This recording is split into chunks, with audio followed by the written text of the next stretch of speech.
Students, I am Sumit sir और मैं लेकर आया हूँ मैकेनिक्स का लेक्चर नंबर 4। देखिए, पिछले मैकेनिक्स के लेक्चर में हम लोगों ने समांतर बल शुरू किया था और समांतर बल का हमने क्वेश्चन भी किया था और उसको समझा भी था और मैंने आपको 4 क्वेश्चन दिया भी था। तो बहुत सारे बच्चों ने चारों क्वेश्चन करके आंसर बताया, तो काफ़ी अच्छी बात है, सही से भी आंसर बहुत बच्चों ने बताया। लेकिन कुछ बच्चों ने मुझसे कहा कि सर आप पहला, दूसरा और चौथा क्वेश्चन मुझे बता दीजिएगा। तो ठीक है, मैं आपको बता देता हूँ। ये मैंने मोबाइल में उसका क्वेश्चन को खोला हुआ है, ये स्क्रीनशॉट है। तो देखिए, पहला क्वेश्चन देखिए क्या है। पहला क्वेश्चन था कि 2 असदृश समांतर बलों का परिणामी 5 न्यूटन है एवं परिणामी इन बलों से 20 एवं 25 सेंटीमीटर दूरी पर है। बलों को ज्ञात कीजिए। पहले क्वेश्चन समझ लीजिए कि 2 असदृश समांतर बल, जैसे ये नाम सुनिए आप पहले तो एक रेखा खींच लीजिए और असदृश समांतर बल है। ठीक, तो असदृश समांतर बल यानी एक बल को आप इधर बनाएंगे तो एक को इधर बनाएंगे। ठीक है, मन करे तो सीधा ऐसे बना लीजिए, मन करे तो तिरछा करके बना लीजिए, उससे कोई मतलब नहीं है। और एक बल को बड़ा रखिए और एक बल को छोटा रखिए। ठीक है, तो आप किसी को बड़ा किसी को छोटा ले सकते हैं। ठीक है, आप इसको छोटा और इसको बड़ा भी ले सकते हैं, उससे कोई फर्क नहीं पड़ेगा। ठीक है, तो आप मान लो मैं इसी को बड़ा ले रहा हूँ, इसको छोटा ले रहा हूँ। अब तो एक बल F1 हो गया, एक बल F2 हो गया। अब कह रहा है कि इनका जो परिणामी है इन दोनों बलों का, ये इन बलों से 20 एवं 25 सेंटीमीटर दूरी पर है। तो चलो अभी वो याद रखो कि परिणामी की दूरी 20 और 25 है, किसी एक बल से 20 है और किसी एक बल से 25 है।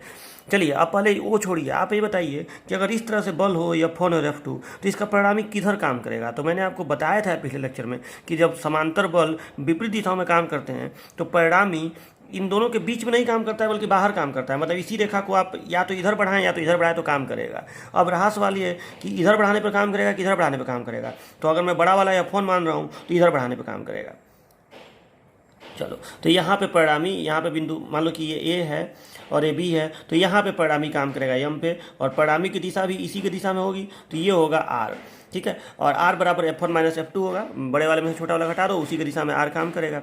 तो अब कह रहा है कि परिणामी की दूरी 20 और 25 सेंटीमीटर है, तो किससे 20 होगा और किससे 25 होगा ये आप अपने आप गेस कर सकते हैं। तो देखिए, जाहिर सी बात है, इससे 20 होगा, इससे दूरी 20 होगा और इससे दूरी 25 होगा।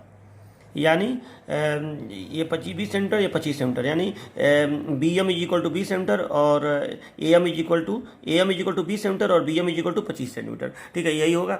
अब आप लिखेंगे कि चूंकि आर बराबर F1 माइनस F2, चलो ये समीकरण नंबर इक्वेशन 1 हो गया। आर बराबर F1 माइनस F2, मैंने F1 को बड़ा वाला माना हुआ है। और फिर असदृश समांतर बल का मैं आपको रूल बताया था कि जब आप F1 बटे F2 करेंगे, F1 बटे F2 करेंगे तो आपका ये वाला दूरी नहीं बल्कि BM अपान AM होगा। आपको यही नहीं बताया था मैं कि F1 बटे F2 करेंगे तो BM अपान AM होगा, आपको मैं ये पढ़ाया था। तो लिखेंगे now F1 upon F2 is equal to BM upon AM हो गया। तो BM की दूरी 25 है, AM की दूरी 20 है, तो F1 upon F2 is equal to 25 upon 20। तो F1 upon F2 is equal to ये हो गया 5 अपान 4। तो दिस इम्प्लाई ये F1 is equal to 5F2 upon 4, 5F2 upon 4। ठीक है, अब ये वैल्यू F1 का ये जो मान है इसको ले आके हम यहाँ रख देते हैं। ठीक है, तो हमारा सॉल्व हो जाएगा ये। अगर F1 का मान हम यहाँ रख दें तो ये सॉल्व हो जाएगा। तो देखिए, फ्रॉम इक्वेशन 1, अब इक्वेशन 1 कह रहा है R is equal to F1 minus F2। ठीक है, तो R का मान तो आपको दिया है ना, ये परिणामी बताया है कि परिणामी क्वेश्चन में लिखा है कि परिणामी 5 न्यूटन है। तो ये हो गया 5 इज इक्वल टू F1 के जगह पे ये रख दीजिए 5F2 अपान 4 और माइनस F2 के जगह पे F2 ही रख दीजिए। अब इस इक्वेशन से आपको केवल F2 सॉल्व करना है, F2 इससे निकल जाएगा। तो देखिए, this implies 5 is equal to ये हो गया 5F2 माइनस 4F2 अपान 4। तो ये हो गया, ये 20 हो जाएगा ना, और ये 5F2 माइनस 4F2 F2, तो F2 इज इक्वल टू 20। तो F2 is equal to 20 newton आ गया। ठीक, और F2 इज इक्वल टू अगर 20 न्यूटन है तो यहाँ पे आप जान रहे हैं कि R का मान 5 है। ठीक है, और इसका मान 20 है, तो ये कितना हो जाएगा, F1 25 न्यूटन हो जाएगा। ठीक है, यहाँ पे ये 20 है, F2 अभी 20 आया है और R का मान 5 है। तो जब आप F1 निकालेंगे तो ये उधर जाएगा तो जुड़ जाएगा ना, यहाँ ये माइनस है, उधर जाएगा प्लस हो जाएगा, तो 20 में ये 5 जुड़ जाएगा तो 25 हो जाएगा। तो ये आंसर आपका हो गया पहले क्वेश्चन का। तो आपको ये क्वेश्चन इस तरह से सॉल्व करना है, तो इसको आप कर लीजिएगा अपने कॉपी पर ऐसे बना के। ठीक है। सेकेंड क्वेश्चन में कह रहा है कि 11 मीटर की दूरी पर स्थित किसी पिंड के दो बिंदुओं ए और बी पर लगे 17 न्यूटन और 5 न्यूटन के दो समदिश समांतर बलों का परिणामी सी पर कार्य करता है, ए सी को ज्ञात कीजिए। तो ये तो बहुत आसान है। देखिए ऐसे आप एक रेखा खींचिए, मान लीजिए कि 11 मीटर की दूरी है ए और बी, और यहाँ पे कह रहा है कि यहाँ ए पे कह रहा है कि लग रहा है 17 न्यूटन, तो आप इसको 17 न्यूटन मान लीजिए ऐसे 17 न्यूटन, और इस पे कह रहा है 5 न्यूटन।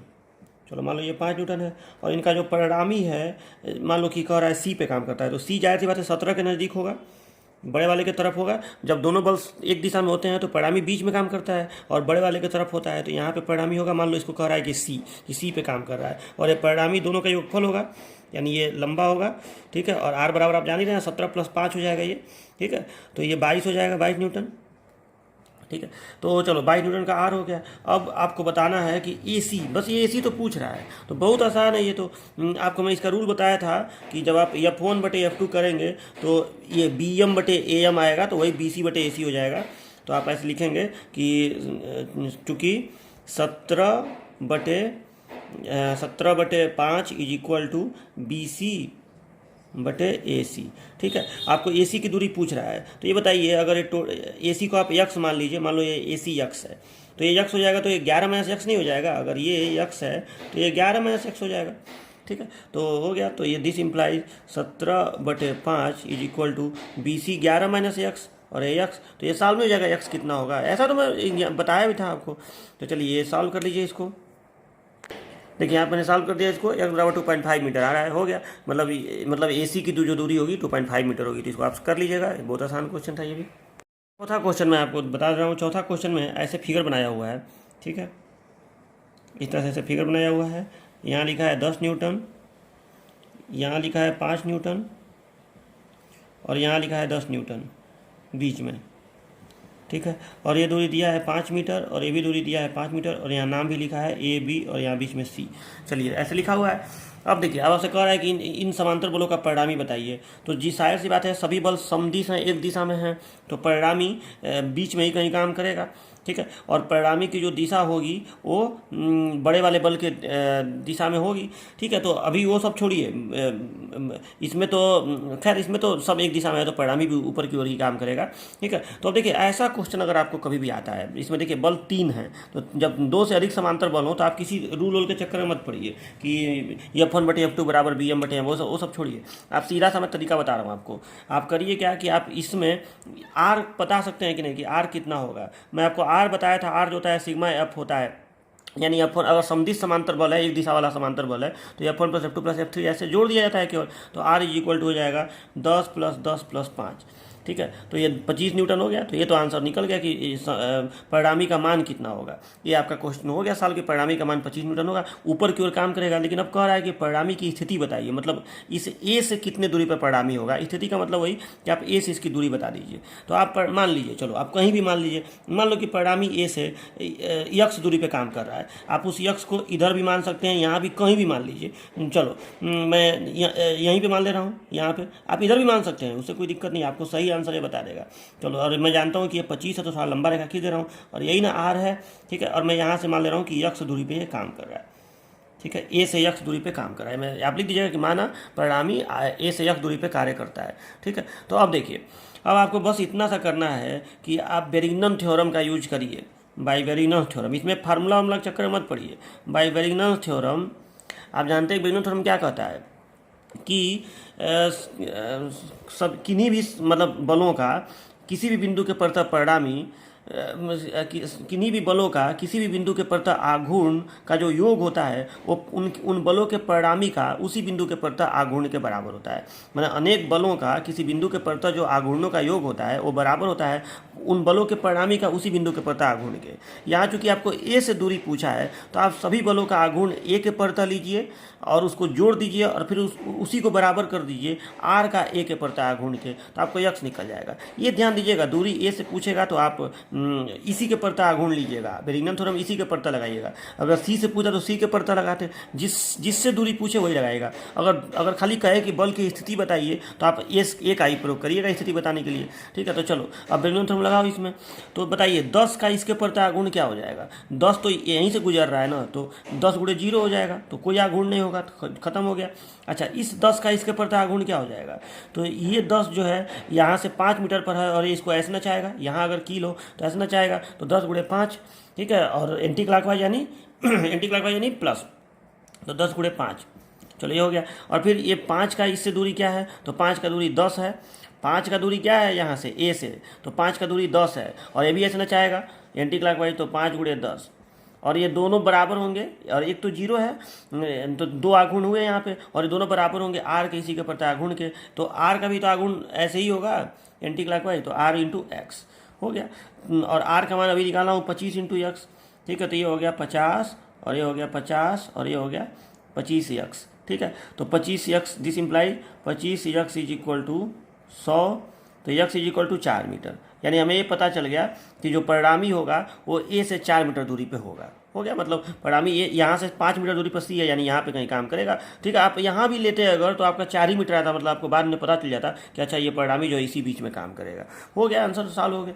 तो ऐसे आपको ये क्वेश्चन करना था, तो यहाँ लिख देंगे अतः परिणामी ए से 4 मीटर दूरी पर होगा, ठीक है।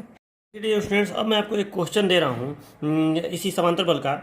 इस तरह का एक कोई सिस्टम है, कोई एक छड़ है, और इस छड़ पर यहाँ 6 न्यूटन का बल लग रहा है नीचे की ओर, यहाँ 12 न्यूटन नीचे की ओर, यहाँ 4 न्यूटन ऊपर की ओर, और यहाँ 8 न्यूटन नीचे की ओर। इस तरह से बल लग रहा है, ठीक है। और आपको बताना है कि परिणामी बल, जो ये सब बल समांतर हैं, ठीक है, ये सभी बल समांतर हैं, या लिखा नहीं है वो समांतर ही है। तो इन सभी समांतर बलों का आपको परिणामी का मान बताना है और उसकी स्थिति बतानी है। तो देखिए इसको आप क्या करेंगे, मैं आपको समझा दे रहा हूँ, आप लोग खुद से इसको करिएगा। तो देखिए सबसे पहले आप लोग एक काम करिएगा, इसमें आप लोग इसका नाम दे दीजिएगा। मान लो यहाँ पे ए दे दीजिएगा, यहाँ पे बी दे दीजिएगा, यहाँ पे सी दे दीजिएगा, यहाँ पे डी दे दीजिएगा, यहाँ पे ई दे दीजिएगा, ऐसे ही नाम दीजिएगा। जब अनेक बल हैं तो A B C D E.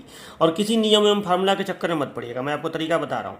देखो ये तो श्योर है ना कि परिणामी जो होगा वो इसमें से 6 न्यूटन, 12 न्यूटन और 8 न्यूटन नीचे की ओर है और 4 न्यूटन ऊपर की ओर है। तो परिणामी आर बराबर इतना तो श्योर है कि 6 + 12 + 8 और -4, ये होगा कि नहीं? ये सब नीचे वाला जोड़ दो और ऊपर वाला घटा दो, तो ये हो जाएगा। आप इसे कर लीजिएगा। अच्छा, जो भी परिणामी आएगा उसकी दिशा क्या होगी?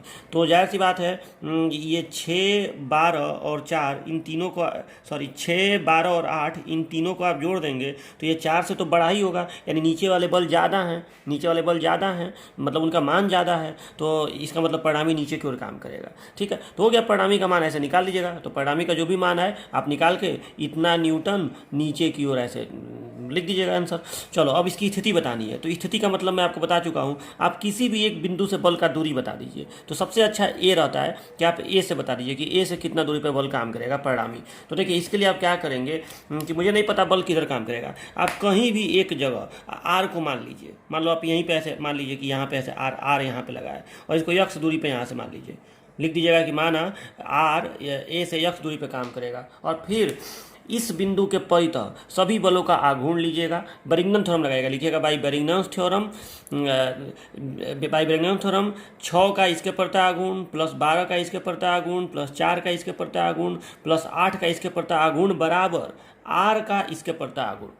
यानी इन सभी फोर्सेज का इसके अबाउट मोमेंट जो होगा वो इक्वल हो, उसका जो समेसन होगा, इन सभी जो फोर्सेज हैं इनका जो मोमेंट होगा इसके अबाउट, उन सबका जो समेसन होगा वो बराबर होगा आर का इसके अबाउट मोमेंट के। बस इतना ही आपको कर देना है। तो मुझे पूरा उम्मीद है कि आप इसको कर लेंगे। मोमेंट लेते समय यहाँ पे ऐसे, अगर मान लीजिए यहाँ पे ऐसे कील है तो ऐसे ना चाहेगा क्लॉकवाइज, तो माइनस, इसका भी माइनस, इसका देख लीजिएगा प्लस होगा, फिर इसका भी माइनस होगा, ठीक है। और आर का क्या होगा? आर का भी माइनस होगा, तो equal to minus R into minus R अभी निकला रहेगा, तो आर इंटू ये यक्स कर दीजिएगा। तो मुझे पूरा उम्मीद है कि आप उसका आंसर मुझे बताएंगे। तो मुझे आंसर इसे बताइएगा कि आर का मान इतना होगा, इतना न्यूटन नीचे की ओर, और ये ए से इतने दूरी पे काम करेगा, इतना मीटर फ्रॉम ए, ठीक है। आपको ये आंसर मुझे देना है, तो आप जरूर इसका आंसर मुझे बताइएगा।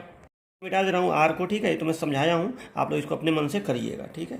तो ये क्वेश्चन हो गया आपका पहला क्वेश्चन। देखिए अब अगला क्वेश्चन मैं आपको ये दे रहा हूँ, इसमें भी क्वेश्चन है determine resultant of parallel forces, मैंने सभी फोर्स पैरेलल है और इनका आपको रिजल्टेंट बताना है, परिणामी। रिजल्टेंट का मतलब खाली आपको परिणामी का मान ही बताना है। Determine resultant of parallel forces and इस डिस्टेंस फ्रॉम ए, या इसका पोजीशन में लिख दे रहा हूँ, एंड इस डिस्टेंस फ्रॉम ए, मतलब ए से इसका आपको डिस्टेंस बताना है परिणामी का, रिजल्टेंट का। तो और ये सब समांतर है तो कोई दिक्कत नहीं है, भले तिरछा लगाया उससे कोई फर्क पड़ता नहीं है। आपको बस ये करना है कि पहले ये देख लेना है कि ये नीचे की ओर है, ये नीचे की ओर है, तो 120 और 120 और 30 ये हुआ 150, और ये 180 और 100 280 है, तो ऊपर वाला बल ज़्यादा है। ठीक है, इसमें सबको बराबर ही बनाया गया है, उससे नहीं फर्क है, लिखा तो हुआ है ना यहाँ पे। तो ऊपर वाला बल ज़्यादा है, यानी परिणामी ऊपर की ओर काम करेगा, और उसका आंसर आप बता सकते हैं कितना हो जाएगा। तो 280 में से 150 घटा दो, आंसर आ जाएगा ऊपर की ओर। ठीक है, ये हो गया परिणामी का मान। अब दिशा किधर होगा, तो दिशा आप कहीं भी एक जगह मान लीजिए, ऊपर की ओर कहीं भी जो भी आए, एक जगह मान लीजिए आर इतना न्यूटन, यहाँ यहीं पे मान लीजिए, चाहे यहाँ मान लीजिए, और उसकी दूरी यहाँ से यक्स ले लीजिए, और फिर बेरिंगम थ्योरम लगाइए, आंसर आ जाएगा। तो मुझे इसका भी आंसर आप लोग बताइएगा। इसको समझा दे रहा हूँ, जैसे मान लो कि आप आर को ऐसे मान लिए, इसी दिशा में ऐसे मान लो आर यहाँ पे हो गया, ठीक, तो इसकी दूरी को यहाँ से आप एक्स ले लेंगे ऐसे, फिर आप मोमेंट लेते जाएंगे, इसका मोमेंट जीरो आएगा इस बिंदु के पर, तो इसका मोमेंट इधर की तरफ आएगा क्लॉकवाइज, तो प्लस में होगा, इसका भी क्लॉकवाइज आएगा प्लस में होगा, इसका माइनस में आएगा। और मोमेंट क्या होता है, फोर्स इंटू डिस्टेंस। तो करिएगा जरूर, क्वेश्चन करेंगे तभी सीखेंगे, तो इसको भी मुझे करके बताइएगा आंसर। ये अगला क्वेश्चन देखिए, कह रहा है कि पार्श्व चित्र में AC का मान बताइए, मतलब आपको ये दूरी AC बतानी है। तो देखिए चित्र को आप एक बार ध्यान से देख लीजिए, इसमें परिणामी नहीं बताना है, ये नहीं कि ये 3 बल समांतर है, तीनों का परिणामी बताना है। आप क्वेश्चन देखिए कि आपको AC का मान पूछ रहा है, तो अब इसमें ये सोचिए कि कौन सा बल इसमें परिणामी होगा। तो सीधी सी बात यह है कि ये दोनों बल विपरीत समांतर बल हैं, अनलाइक पैरेलल फोर्सेज हैं, असमदिश समांतर बल हैं। तो इन दोनों का जो परिणामी होगा वो बाहर काम करेगा और बड़े वाले के तरफ काम करेगा, तो यानी 8 न्यूटन इन दोनों का परिणामी है। अगर इन दोनों को मैं बल मान लूँ तो, और इसको परिणामी मान लूँ, तो साफ गलत है, क्योंकि अगर ये दोनों एक दिशा में है तो परिणामी तो बीच में ना काम करेगा, ये इधर काम कर रहा है, तो इसका मतलब ये दोनों बल हैं और ये इसका परिणामी है। क्लियर हो गया, ये 12 न्यूटन, ये 4 न्यूटन, और 12 वाले की तरफ ये बाहर की ओर काम कर रहा है, परिणामी हो गया। तो यानी 8 न्यूटन इसका परिणामी है। तो अब आप इसमें रूल जान ही रहे हैं कि जो दो बल होते हैं F1 और F2, अगर आप उन दोनों का भाग दे दें, ये मैंने F1/F2 कर दें, यानी 12/4 कर दें, तो ये होगा। अब देखिए 12/4 करेंगे तो ये क्या होगा, तो इससे ये वाली दूरी नहीं, ये ध्यान रखिएगा। देखिए अगर आप इस बल बटे ये बल कर रहे हैं तो दूरी इस बल से नहीं, व्युत्क्रमानुपात बताया था आपको, इस बल से ये वाली दूरी यानी BC यानी 5 + x, और बटे में होगा इस बल से ये वाली दूरी यानी x। अब इसको आप सॉल्व करेंगे इस समीकरण को, तो आपका x निकल जाएगा। ठीक है, तो पहले आप इसको चित्र बना के लिखिएगा, ही नहीं कि सीधे यही लिख दें, बल लिखिएगा कि 12 न्यूटन और 4 न्यूटन असमदिश समांतर बल हैं जिनका परिणामी 8 न्यूटन है। अतः 12/4 = BC/AC। ये समझ लीजिए, अगर आप 12/4 करेंगे तो 12 वाले बल से ये इसकी दूरी कितनी है, AC है। ठीक है, तो बलों के जो दो बलों का जो अनुपात होता है उसका मान परिणामी से जो दूरी होती है उसके व्युत्क्रमानुपात में होता है। ठीक है, तो ये आपको मैं बताया था। तो ये 12/4 अगर आप करेंगे तो BC/AC होगा, ये ध्यान दीजिएगा। ठीक है, मतलब दूरी इस परिणामी का पहले दूसरे वाले बल से देखी जाएगी और तब बटे में पहले वाले बल से देखी जाएगी, जबकि आप अनुपात 12/4 की हैं, मतलब इसको आप पहला बल मान रहे हैं, इसको दूसरा बल मान रहे हैं। ठीक है, तो ये 12/4 = BC/AC। तो इसे कर लीजिएगा। तो इसका भी आंसर मुझे आप बताइएगा कितना आ रहा है। मैं तो बता ही दिया, बस हल करके आप मुझे आंसर बताइएगा। क्वेश्चन है कि एक छड़ की लंबाई 12 मीटर है, उसके सिरों पर 20 न्यूटन व 30 न्यूटन के पिन लटकाए गए हैं। यदि छड़ का भार 50 न्यूटन हो तो बताइए उसे किस बिंदु से लटकाया जाए कि छड़ साम्यावस्था में रहे। तो काफ़ी अच्छा क्वेश्चन है और इस तरह क्वेश्चन एग्जाम में आता भी है, तो इसको समझ लीजिए। देखिए कैसे इसको हल करेंगे, ये भी समांतर बल का ही क्वेश्चन है, मैं बता रहा हूँ क्यों। देखिए मान लीजिए कि एक छड़ है इस तरह से, ठीक, और आपको इसके जो सिरे हैं इसकी लंबाई 12 मीटर आपको दे दिया, चलिए ठीक है। उसके सिरों का नाम दे दीजिए A और B। तो इसके सिरों पर 20 न्यूटन और 30 न्यूटन के भार लटकाए गए हैं, तो यहाँ लटका दीजिए, एक जगह 20 न्यूटन और एक जगह 30 न्यूटन। चलो भार लटक गया यहाँ पे। ठीक है, यदि छड़ का भार 50 न्यूटन हो तो भार हमेशा छड़ के गुरुत्व केंद्र यानी मध्य में काम करता है, जो छड़ का अपना भार होगा। ठीक है, जो छड़ का स्व भार जो होगा वो गुरुत्व केंद्र पे काम करेगा भार, तो भार यहाँ पे काम करेगा और भार हमेशा नीचे की ओर काम करता है। तो इसका भार कितना है, 50 न्यूटन, यानी यहाँ पे 50 न्यूटन का एक ये अलग से एक्स्ट्रा भार लटकाया नहीं गया है, ये उसका स्वभार है। तो इसको भी आप ऐसे दिखाएंगे, बल बल के रूप में दिखाएंगे इसको, तो ये हो गया 50 न्यूटन। ठीक है, और ये मध्य में काम करता है, यानी ये दूरी आपको पता होनी चाहिए और ये दूरी आपको पता होनी चाहिए। तो ये 12 मीटर है, तो ये दूरी कितनी हो जाएगी, ये 6 मीटर और ये भी दूरी 6 मीटर। चलिए हो गया, इसको मैं सी नाम दे दे रहा हूँ। ठीक है, या गुरुत्व केंद्र है ना, तो इसको मैं जी नाम दे दे रहा हूँ, गुरुत्व केंद्र है जी। चलो अब आपको बताना है कि इस छड़ को किस बिंदु से लटकाया जाए ताकि ये छड़ साम्यावस्था में रहे। मतलब जैसे मान लो कि मेरा पेन एक छड़ है, आप देखिए, मान लो कि ये जो मेरा पेन है ये एक छड़ है और इसका स्वभार 50 न्यूटन है जो बीच में काम करेगा। ठीक है, और यहाँ से लटकाया गया है 30 न्यूटन और यहाँ से लटकाया गया है 20 न्यूटन। तो जाहिर सी बात है, अब आप इस छड़ को हवा में अगर गुरुत्व केंद्र से धागा बांध के लटका दें तो ये इधर ऐसे लटक जाएगा, लेकिन आपको धागे को ऐसे जगह इसको बांध के लटकाना है ताकि ये छड़ साम्यावस्था में रहे। ठीक है, मतलब आप यहाँ से लटकाएंगे तो पक्की सी बात है कि यहाँ से लटकाएंगे तो इधर 30 है इधर 20 है, तो ये छड़ ऐसे हो जाएगा इस तरह से तिरछा। लेकिन आपको ऐसे जगह से धागा बांध के लटकाना है इसको कि यहाँ से लटकाएंगे कि यहाँ से लटकाएंगे, कितने दूरी पर लटकाएं ताकि ये छड़ जो है वो साम्यावस्था में रहे। आपको दूरी ए से बता देनी है कि आप ए से इतने दूरी पर, चाहे बी से बता दीजिए कि आप इतने दूरी पर लटकाइए। अब बी से 6 मीटर दूरी पर तो नहीं लटकाएंगे आप, क्योंकि वो तो गुरुत्व केंद्र है, वहाँ लटकाएंगे तो जाहिर सी बात है इधर 30 है इधर 20 है तो टेढ़ा हो जाएगा। तो ये एक क्वेश्चन है आपका, तो काफ़ी अच्छा क्वेश्चन है। तो चलिए, इस तरह क्वेश्चन के लिए पहले एक बात समझ लीजिए। देखिए, छड़ को आपको एक चीज़ मैं पढ़ाया था कि साम्यावस्था का रूल क्या होता है कि यदि किसी पिंड पर लगने वाले सभी बलों का परिणामी शून्य हो तो वो बल साम्यावस्था में होता है।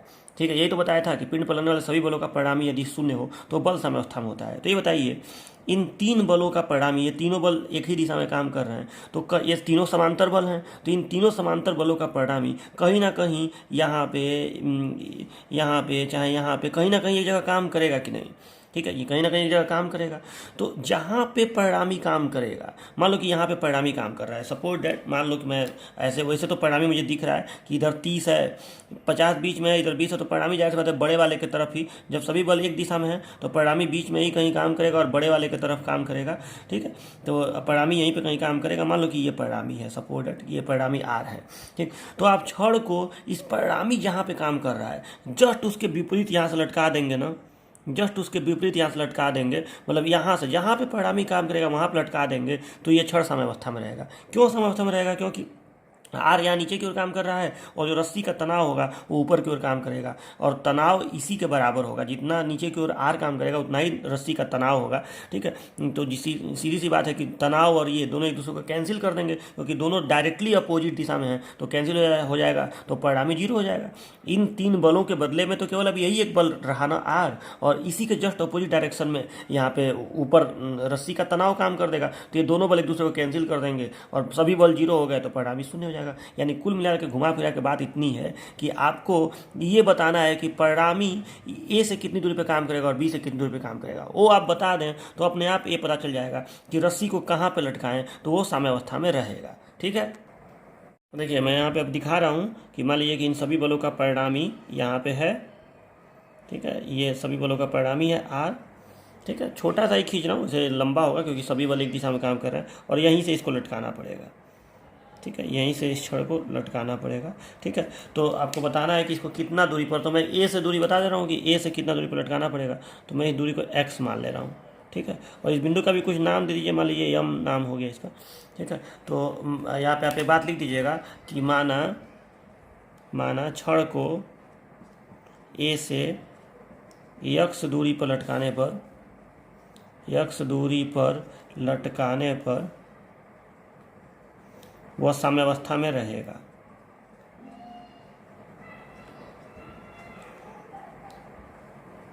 चलिए ठीक है, तो ये मैं मान ले रहा हूँ। तो आपको मेन ये बताना है कि ये आर कितनी दूरी पर, मैंने इन सब तीनों बलों का परिणामी कहाँ पे काम करेगा, और तीनों बल समांतर बल हैं, तो आप समांतर बलों का परिणामी निकालना अच्छी तरह से जान रहे हैं। ठीक है, अच्छा पहले आप आर का मान निकालिए कि चूँकि आर इज इक्वल टू 100 हो जाएगा, 20 + 50 + 30 बराबर 100 न्यूटन। और अब आप ये बता दीजिए कि आर कितनी दूरी पे काम करेगा, तो उसका एक ही तरीका है, 3 बल हैं, बेरिंगटन थ्योरम लगाइए। तो बाय बेरिंगटन थ्योरम तो देखिए बेरिंगटन थ्योरम क्या कहता है कि सभी बलों का किसी भी बिंदु के प्रति आघूर्ण परिणामी का आघूर्ण का योग परिणामी का उसी बिंदु के प्रति आघूर्ण के बराबर होता है। तो इन तीन बल हैं और इनका ये परिणामी है, तो इन तीन बलों का इसके प्रति आघूर्ण, देखिए आघूर्ण उसी के प्रति लीजिए जिससे आपको दूरी निकालना हो, दूरी ए से निकालना तो ए के प्रति लीजिए। तो इन तीन बलों का इसके प्रति आघूर्ण बराबर, आघूर्ण का योग बराबर आर का इसके प्रति आघूर्ण, तो कर दीजिए। तो 20 का इसके प्रति आघूर्ण क्या होगा, 0, क्योंकि 20 वहीं पे काम कर रहा है।